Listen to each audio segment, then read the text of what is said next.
Maraming celebrities ang nag-i-invest na ngayon sa mga properties sa labas ng syudad, gaya ng rest house para magsilbing pahingahan na malayo sa ingay at stress ng kanilang busy lifestyle. At ang nakakagulat, may mga sikat na personalidad na hindi mo aakalaing nagmamay-ari pala ng ganito kagagandang rest house. Mula sa mga modernong beach house, eco-friendly mountain escape, hanggang sa mala-resort na luxury villas, ipapakita natin ang top 10 pinakamagandang rest house ng mga sikat na artista sa Pilipinas. Kung ready ka na, simulan na natin to. Ngunit bago ang lahat, kung bago ka pa lang dito, huwag kalimutang i-click ang like and subscribe button at i-on na rin ang bell icon para updated ka sa mga bagong videos na punong-puno ng kaalaman. Salamat agad at welcome ka dito, new subscriber. At maging sa ating growing PH Headlines community, maraming salamat po. 10. Jeneline Mercado at Dennis Trillo. Namangha ang maraming fans sa unique container van rest house ng kapuso power couple na sina Jeneline Mercado at Dennis Trillo sa isang preskong mountain area sa Rizal. Ang main house ay gawa sa 5 40-foot containers, 3 sa ground floor na may high ceilings at 2 sa second floor na may open airy design. Sa property, may hiwalay na guest house na may bunk bed setup, comfortable love seat, well-equipped kitchen at compact bathroom. Isa sa pinaka-special na feature nito ay ang paggamit nila ng projector screen kesa sa TV para mas ma-maximize ang limited space. Mayroon ding guest house deck na tanaw ang relaxing view. Isa rin sa mga standout feature ng rest house ay ang greenhouse na personal na ginawa ng ama ni Dennis. Dito sila nagtatanim ng iba't ibang gulay gamit ang hydroponic system. Sa loob ng main house, makikita ang cozy living area. Katabi nito ang guest room na kayang mag-accommodate ng hanggang 8 tao dahil sa 2 bunk beds, isang double bed at pull-out bed. Maluwag din ang 10-seater dining area, habang ang katabi nitong kitchen ay modern at well-equipped na may black and white aesthetic. Sa second floor naman, matatagpuan ang master bedroom ng mag-asawa. Katabi rin nito ang 3 kwarto ng kanilang mga anak na sina Jazz, Calix at Dylan na may kanya-kanyang design at bawat isa ay may sariling bathroom. Isa pa sa pinakapaborito nilang bahagi ng bahay ang main deck na nagbibigay ng panoramic view ng buong property. Sa labas, tampok ang main deck, outdoor dining, barbecue area, multipurpose table at spa bar. 9. Kim Chiu. Napaka-dreamy at relaxing naman ang rest house ng TV host actress na si Kim Chiu sa Tagaytay na nabili niya noong 2021 bilang recharge place mula sa City Life. Sa exterior pa lang, napaka-homey na dahil sa earth tones na sinamahan ng wooden canopies at accents para sa mas modern vibe. Tampok din ang heated swimming pool na perfect para sa malamig na klima ng Tagaytay. Sa labas ay may wooden deck, outdoor living area na may view ng Taal Volcano, dirty kitchen at fire pit para sa bonding moments ng pamilya ni Kim. Sa loob naman, minimalist at cozy ang living area na may pastel furniture at dekorasyong may feng shui elements. Sa second floor, matatagpuan ang dining area na may koi, yin-yang artwork at money tree na may mga angpaw bilang simbolo ng prosperity. Narito rin ang kanilang aesthetic kitchen area na may breakfast nook, habang sa third floor ay may 5 bedrooms at balcony na may scenic view na siyang paboritong spot ng aktres para magmuni-muni. 8. Yen Constantino. Naisa katuparan naman ng OPM singer na si Yen Constantino at ng kanyang asawa na si Victor Yan Asuncion ang kanilang dream beach house sa Zambales. Noong 2023, ipinasilip nila ang kanilang 1,250 square meter property sa official Instagram account ni Yen, maging sa isang vlog tour kasama ang broadcaster na si Karen Davila. Ang malawak na rest house na ito sa tabing dagat ay kayang mag-accommodate ng hanggang 24 na katao. May 6 na bedrooms, outdoor dining space, infinity pool at direct access sa beach. Sa disenyo naman, inspired ito sa Scandinavian aesthetic kaya minimalist presko at very relaxing ang vibe. Karamihan sa mga fixtures ay galing sa local shops at may mga bahagi ring sila mismo ang nag-DIY lalo na noong pandemic. Tampok din dito ang all-glass kubo-style dining na may wooden tables, alfresco dining at mini kubo. Isa sa highlights ang infinity pool na may white pebbles na lalong nagpapaganda sa relaxing vibe ng property. 7. Bea Alonzo. Isa sa pinaka-charming at well-loved celebrity rest house ay ang farmhouse ng aktres at entrepreneur na si Bea Alonzo na matatagpuan sa loob ng kaniyang 16-hectare organic farm na Beati Firma sa Batangas. Ang dating garahe lamang ay pinarenovate ng aktres at ginawang isang cozy at rustic farmhouse. Goal ni Bea na magkaroon ng vintage vibe ang bahay na nagpapaalala sa kanilang humble beginnings. Bago pa man makapasok sa bahay, sasalubong ang isang malawak na patio para sa bonding moments. Tanaw ang napakagandang view ng kabundukan. Sa loob, kapansin-pansin ang American farmhouse theme na may warm at rustic touches. Nariyan din ang kitchen area na may island bar, sariling breakfast nook, pati na ang dirty kitchen at alfresco dining area na tinatawag nilang pansitan, kung saan nagaganap ang kwentuhan at salo-salo ng pamilya. Simple ngunit functional ang rest house na may 4 na guest rooms para sa mga bisita at hiwalay pang bahay para sa kanyang kapatid. Ipinasilip din ng aktres ang kanilang main house kung saan makikita ang foyer na may custom-made mahogany furniture. Ang living area naman ay punong-puno ng comfy pieces tulad ng sofa, custom chairs at iba't ibang textures gaya ng wood, marble at metal accents. Ang kanyang kwarto naman ay simple ngunit maaliwalas. May sariling bathroom, rattan bed at tanaw dito ang mga puno ng mangga at kabundukan dahil sa malalaking glass windows. May sarili namang bedroom with bathroom ang ina at stepfather niya.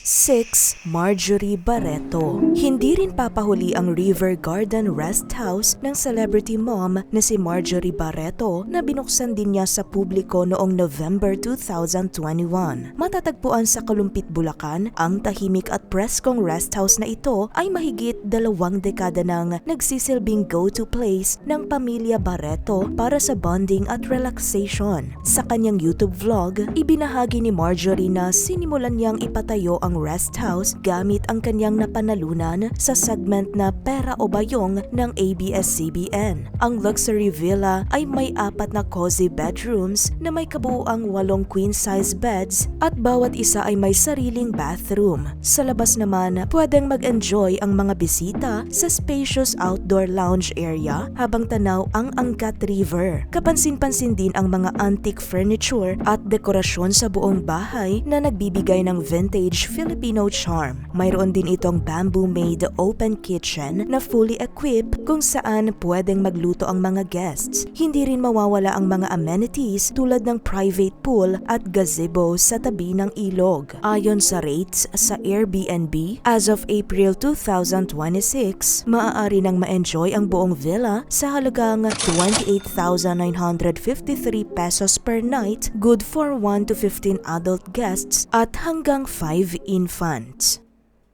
5. Drew Arellano. Isang napakagandang investment ang ipinatayo ng TV host na si Drew Arellano, ang bahay ni Drew sa Tanay, Rizal. Bukod sa dito sila nagbabakasyon ng kanyang misis na si Iya Villania kasama ang kanilang mga anak. Ginawa rin niya itong negosyo bilang isang premium short-term rental dahil napansin niyang kakaunti pa ang high-end accommodation sa nasabing lugar. Ang buong property ay napapalibutan ng floor-to-ceiling glass walls. Sa loob ay mayroong maaliwalas na living room, may 4 na bedrooms na kayang mag-accommodate ng 15 hanggang 20 katao at hindi mawawala ang infinity pool with heated jacuzzi na may 360-degree views ng Sierra Madre. Mayroon ding fitness gym, billiard table, darts at playground para sa mga bata. Isa sa magandang feature ng rest house ay dahil 100% solar powered ito. Fully equipped din din ang kitchen at dining area para sa mga guests pero may option din na full board meals sa tulong ng kanyang manager na isa ring chef. Sa second floor naman matatagpuan ang mga silid tulugan kabilang ang master bedroom na may sariling bathroom with scenic view. Mayroon ding hiwalay na villa sa loob ng property na maaaring gamitin ng mga bisitang nais ng mas exclusive na stay. Base sa official website ng rest house ni Drew, ang kasalukuyang rates para sa buong 4,000 square meter property as of April 2026 ay nagre-range sa 52,000 pesos to 75,000 pesos per night, depende yan sa schedule ng booking at season.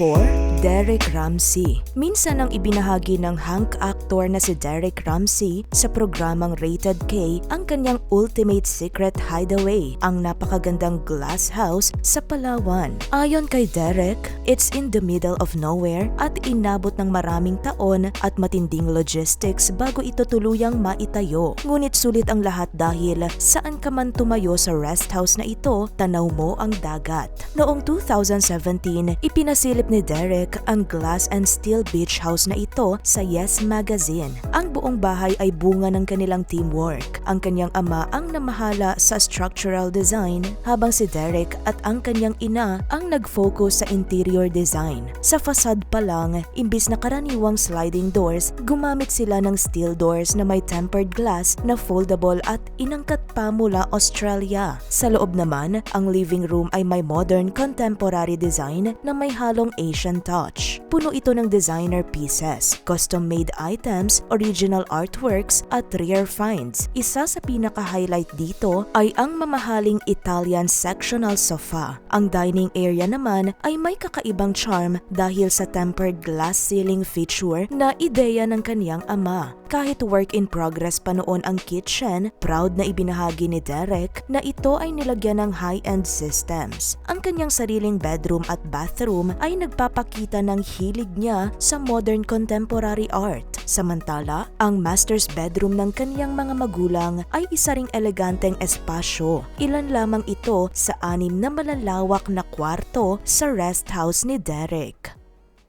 3. Shasha Padilla. Ang napakaserene at nature-inspired na celebrity rest house na Casa Esperanza ay ang weekend home ng tinaguriang divine diva na si Shasha Padilla at ng kanyang partner na si Conrad Onglao. Matatagpuan ito sa Quezon Province. Napapalibutan ng lush greenery na talaga namang may refreshing vibe. Sa facade pa lang ng property, para ka nang nasa isang movie scene dahil sa malaparaisong ganda ng paligid. Ang buong estate ay binubuo ng main rest house, 3 kasitas na may kanya-kanyang luxurious bathrooms, service area, garage, greenhouse at infinity pool. Lahat ng estruktura ay may malalaking glass windows at sliding doors. Pagpasok sa loob, mararamdaman agad ang relaxing ambience. Mula sa gravel walkway na nagbibigay ng probinsya feel, papunta sa pavilion kung saan matatagpuan ang receiving area na direktang konektado sa infinity pool. Ang kanilang saltwater pool ay isa sa highlights ng property na may katabing brick oven at fireplace. Mayroon ding man-made lily pond na personal na request ni Shasha, pati na isang meditation area sa tabi nito. Ang dating greenhouse ay ginawang dining area na ngayon ay may 8-seater dining table. Samantala, ang all-white kitchen ay dinisenyo para sa farm-to-table meals. Katapat ang isa pang cozy dining space. Ang mga kwarto ay kumpleto sa amenities, may air conditioning, bathrooms at malalawak na bintana. Sa labas, may alfresco dining areas, landscape lounge at mga shaded nooks. Para naman sa mga gustong magbakasyon sa Casa Esperanza, pwedeng makita ang rates sa Airbnb kung saan as of April 2026, ang Casita 1 at Casita 3 ay nasa 15,693 pesos per night, habang ang Casita 2 naman ay nasa 15,635 pesos per night. Good for 1 to 4 adults at hanggang 5 infants.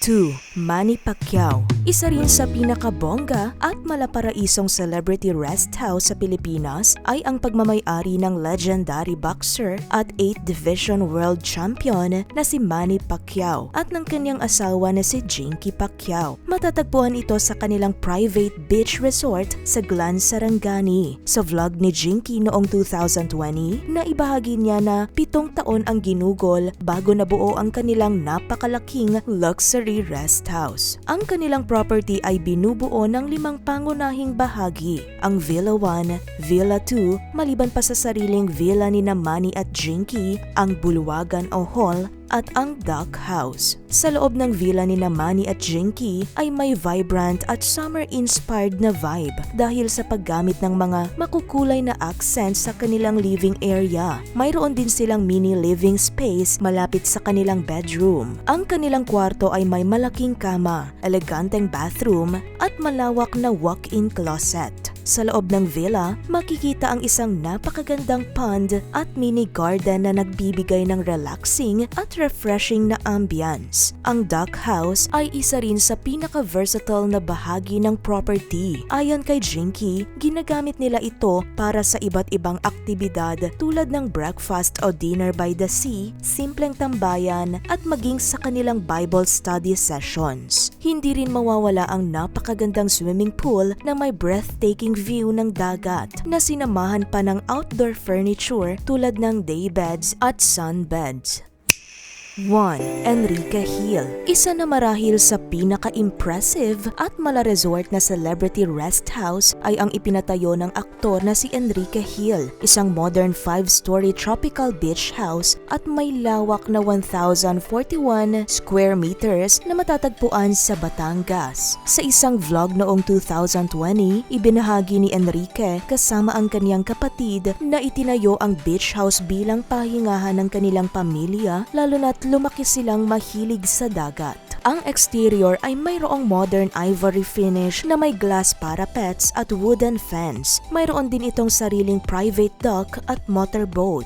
Ang buong bahay ay may 5 bedrooms, 4 na bathrooms at 2 swimming pools na parehong may postcard perfect na view ng dagat at kabundukan. Sa loob naman, very refreshing at relaxing ang vibe dahil sa Hampton-style interiors na may neutral at brown palette at malalaking glass windows. Sa first floor, makikita ang entertainment room na kumpleto sa billiards, air hockey at basketball machine. May lounge area rin dito at sa likod ay isang indoor-outdoor garden. Sa second floor naman nagaganap ang karamihan ng family bonding. Narito ang maluwag na living room na may malaking sofa at floor-to-ceiling accordion doors papunta sa veranda. Katabi nito ang 10-seater dining area. Mayroon din itong buffet area na konektado sa modern kitchen kung saan makikita ang malalaking puting pinto mula sa Mandarin Oriental Hotel. Sa labas matatagpuan ang alfresco dining area at ang isa sa pinaka-highlight ng property, ang scenic pool deck na may infinity pool.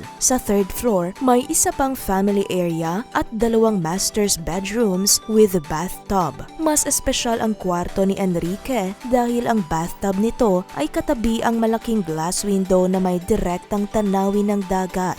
May access din ito sa second pool o jacuzzi area kung saan madalas siyang mag-pool party kasama ang kanyang mga kaibigan. 3 pang bedrooms ang nasa 4th floor habang ang pinakataas na bahagi ng bahay ay ang rooftop. Pagdating naman sa value, inilagay ni Enrique sa market ang property noong 2020. Naiulat ng Philippine Star Life na una itong na-list sa Lamudi sa tumataginting na halagang 85 million pesos. Ayon naman sa mga huling ulat, ay binebenta ito sa halagang 75 million pesos sa tulong ng multi-awarded real estate brokerage firm na Top Realty. Patunay na isa itong premium at luxury investment property. Grabe, di ba? Ibang level talaga ang mga rest house ng ating mga paboritong artista. Pero sa dami ng magaganda at kakaibang rest houses na nabanggit sa listahan, alin sa mga rest house na ito ang pinaka nagustuhan mo? Para sa'yo, mas pipiliin mo ba ang rest house sa tahimik na bundok o sa beachfront na may infinity pool? At kung mabibigyan ka ng pagkakataon, kanino sa mga nabanggit ang pinakamalapit sa iyong dream rest house? Ikomento mo rin ang iyong opinyon tungkol sa topic na ito. Kung may karagdagan kang impormasyon o may gusto kang isuggest na susunod na topic, huwag kang mag-atubiling ibahagi ito. Kung nagustuhan mo ang ganitong klase ng video, huwag kalimutang i-like upang magsilbing signal sa amin na gumawa pa ng mga ganitong video. Kung gusto mo pang matuto ng ganitong informative content, make sure na nakasubscribe ka na sa channel na to. I-click na rin ang bell icon dahil ito ang pinaka-the best way para masuportahan ang ating munting channel. At dyan na muna magtatapos ang ating video. Hanggang sa susunod nating talakayan, stay informed at stay curious. Salamat sa panonood, ka PH Headlines.